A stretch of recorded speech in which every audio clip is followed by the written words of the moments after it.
Dear students, a very warm welcome to all of you in my today's lecture of Managerial Economics. In today's lecture, we will discuss upon the topic relationship among total revenue, marginal revenue and average revenue under imperfect competition. जैसा कि previous lecture में हमने topic study किया था concept of revenue, जिसमें हमने total revenue, marginal revenue और average revenue के कॉन्सेप्ट को डिस्कस किया था, और उसके साथ साथ परफेक्ट कंपटीशन में हमने टीआर, एमआर और एआर के रिलेशन को भी स्टडी किया था। आज के लेक्चर में हम टीआर, एमआर और एआर के रिलेशन को इम्परफेक्ट कंपटीशन के रिलेशन में स्टडी करेंगे कि अगर इम्परफेक्ट कॉम्पिटिटिव मार्केट होता है तो उस केस में टोटल रेवेन्यू, मार्जिनल रेवेन्यू और एवरेज रेवेन्यू किस तरीके से बिहेव करेंगे। इस पर्टिकुलर बिहेवियर को हम स्टडी करेंगे आज के लेक्चर में, क्योंकि जब हम इम्परफेक्ट कंपटीशन की बात करते हैं तो इम्परफेक्ट कंपटीशन यानी कि मोनोपोली कंपटीशन हो गया, या फिर ओलिगोपोली कंपटीशन हो गया, या फिर मोनोपोलिस्टिक कंपटीशन हो गया, या फिर डिओपोली कंपटीशन हो गया। तो इन सारे कंपटीशन में इंपॉर्टेंट पॉइंट क्या होता है कि यहाँ प्राइस कांस्टेंट नहीं होता है।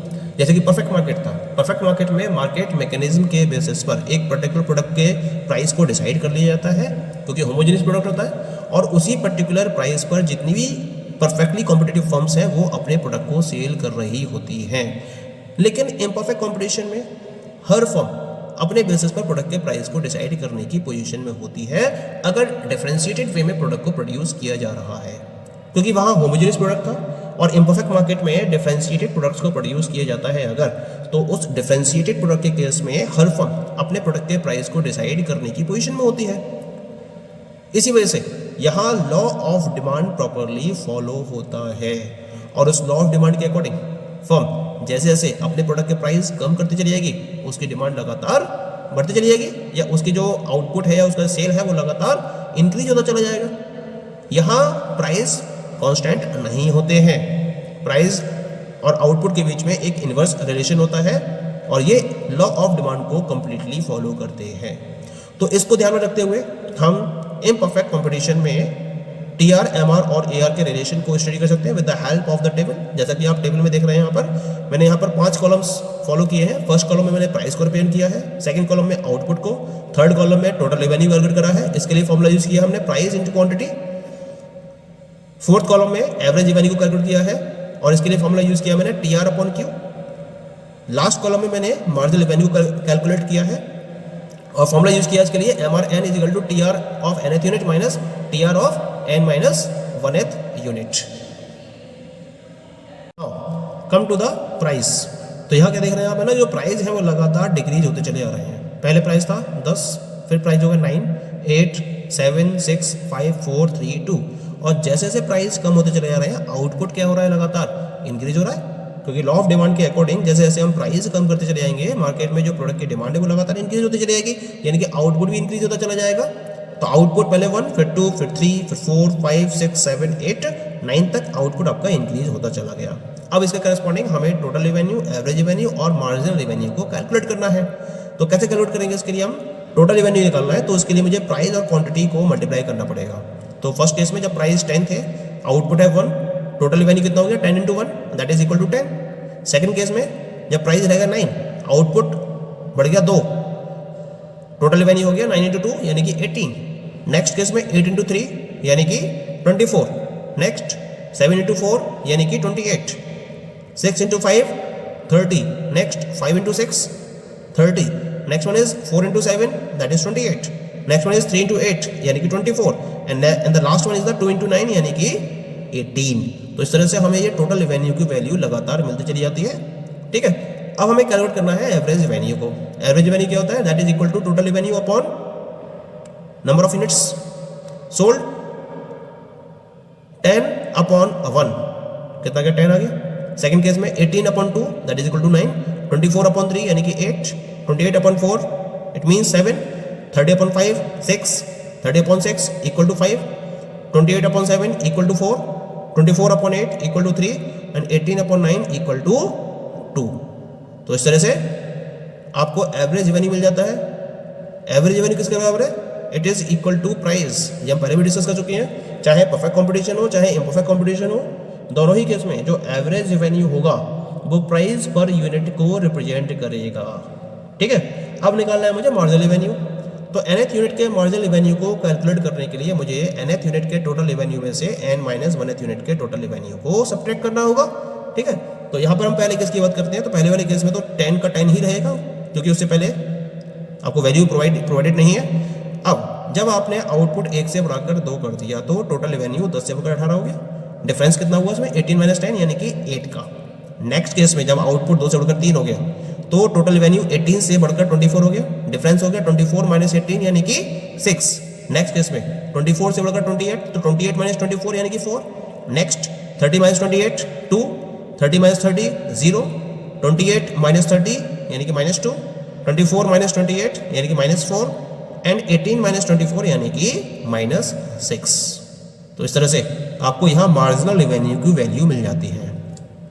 अब इनका हम बिहेवियर स्टडी कर लेते हैं। टेबल से क्लियर है आपको?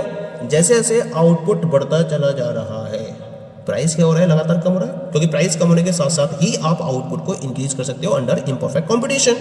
तो टोटल रेवेन्यू पर क्या इंपैक्ट है इसका?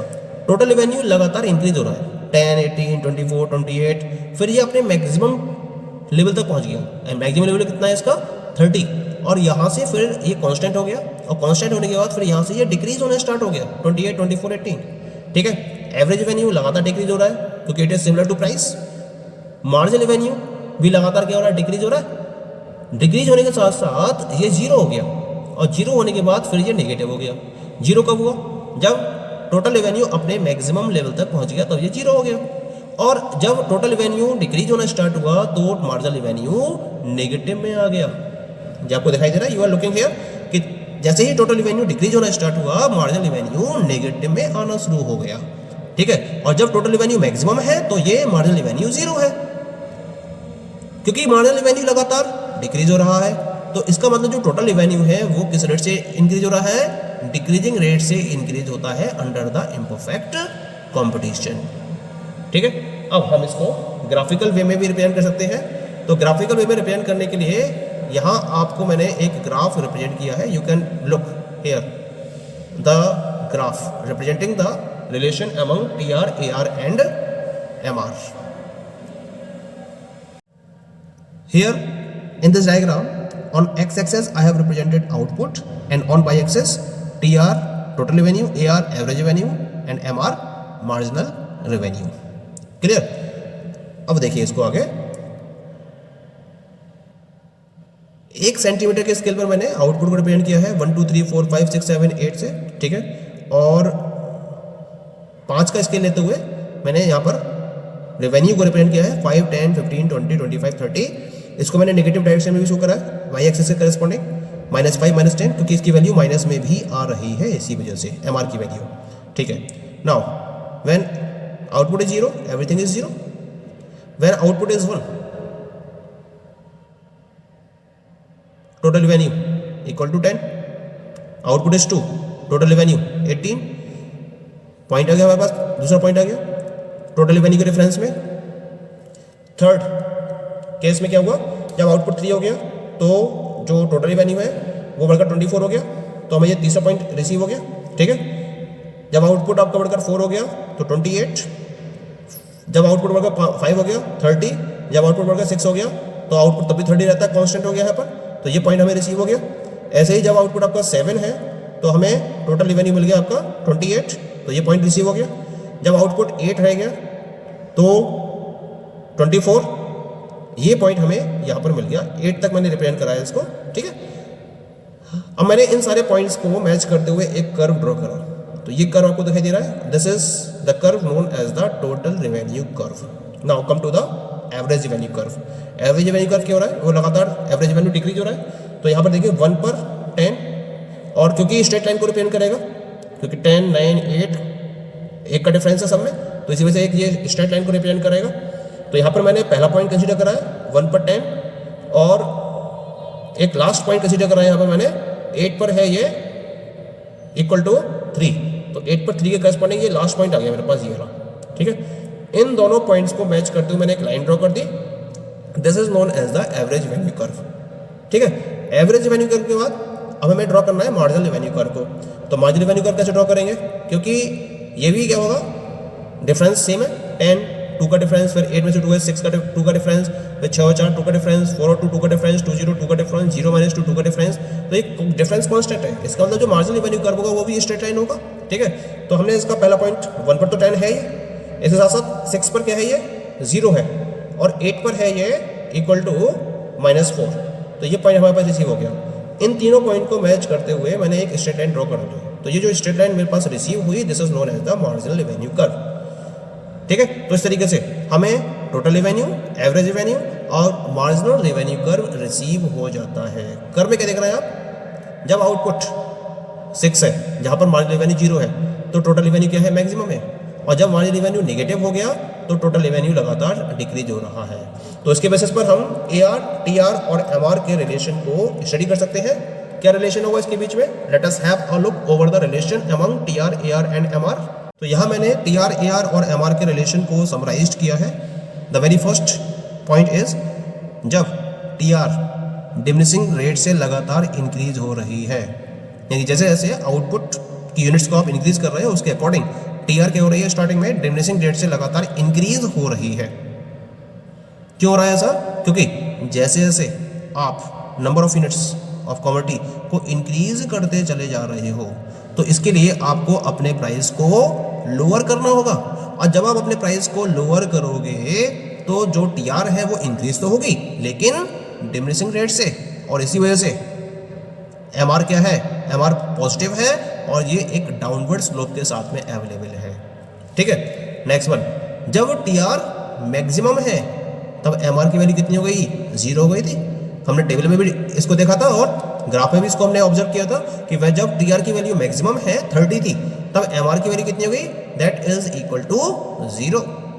थर्ड रिलेशन क्या है इनके बीच में, MR नेगेटिव हो जाता है जब TR डिक्रीज होती है आउटपुट के इंक्रीज होने के साथ साथ। तो जब आप आउटपुट को लगातार इंक्रीज करते चले जाते हो तो उसके बाद MR नेगेटिव हो जाती है, और MR के नेगेटिव होने की वजह से क्या हो रहा है, TR भी लगातार डिक्रीज हो रही है, या फिर TR डिक्रीज हो रही है तो उस केस में MR नेगेटिव हो जाता है। ठीक, fourth one is MR falls with the fall in AR but the rate of decrease in MR is much higher than that in AR। अगर मैं AR और MR के रिलेशन की बात करूं तो AR और MR दोनों ही डिक्रीज हो रहे हैं, दोनों ही फॉल हो रहे हैं, लेकिन मार्जिनल रेवेन्यू के डिक्रीज होने का रेट एवरेज रेवेन्यू के डिक्रीज होने के रेट से कहीं ज़्यादा है। ये बात भी आपने नोट करी है इसके अंदर। ठीक है, and the last relation is MR की अगर मैं बात करूं तो MR पॉजिटिव भी हो सकता है, नेगेटिव भी हो सकता है या 0 भी हो सकता है, लेकिन AR हमेशा पॉजिटिव ही रहेगा, ये कभी भी 0 या नेगेटिव नहीं होगा, AR हमेशा पॉजिटिव ही रहेगा। So this is the relationship among total revenue, average revenue and marginal revenue under imperfect competition. और इम्परफेक्ट कंपटीशन में ये हर टाइप के कंपटीशन पर अप्लाई होगा ये रिलेशनशिप, चाहे मैं मोनोपोली कंपटीशन की बात करूं, डिओपोली की बात करूं, ओलिगोपोली की बात करूं या फिर मोनोपोलिस्टिक कंपटीशन की बात करूं। जो भी इम्परफेक्ट कंपटीशन होगा हर केस में TR, AR और MR के रिलेशनशिप को फॉलो किया जाएगा, जैसा कि मैंने आपसे ये डिस्कस किया है। ओके,